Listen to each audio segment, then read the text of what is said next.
1 Samuel 30.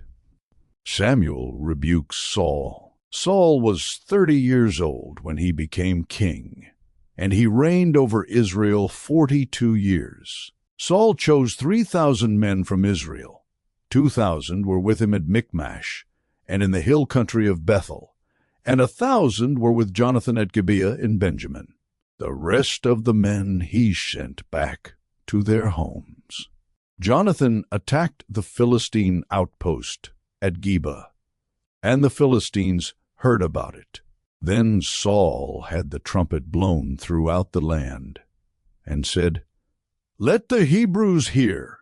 So all Israel heard the news. Saul has attacked the Philistine outpost, and now Israel has become obnoxious to the Philistines. And the people were summoned to join Saul at Gilgal. The Philistines assembled to fight Israel with 3,000 chariots, 6,000 charioteers, and soldiers as numerous as the sand on the seashore. They went up and camped at Michmash, east of Beth-aven.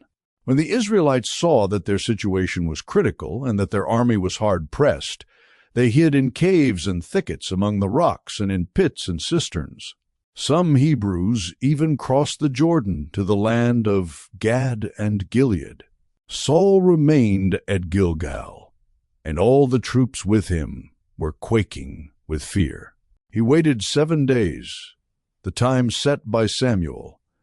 But Samuel did not come to Gilgal, and Saul's men began to scatter. So he said, "Bring me the burnt offering and the fellowship offerings." And Saul offered up the burnt offering. Just as he finished making the offering, Samuel arrived, and Saul went out to greet him. "What have you done?" asked Samuel. Saul replied, "When I saw that the men were scattering, and that you did not come at the set time, and that the Philistines were assembling at Michmash, I thought, now the Philistines will come down against me at Gilgal, and I have not sought the Lord's favor. So I felt compelled to offer the burnt offering." "You have done a foolish thing," Samuel said. "You have not kept the command the Lord your God gave you. If you had, he would have established your kingdom over Israel for all time. But now your kingdom will not endure. The Lord has sought out a man after his own heart, and appointed him ruler of his people, because you have not kept the Lord's command." Then Samuel left Gilgal and went up to Gibeah in Benjamin. And Saul counted the men who were with him.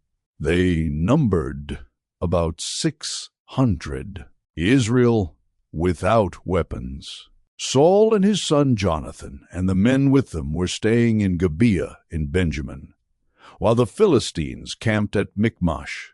Raiding parties went out from the Philistine camp in 3 detachments.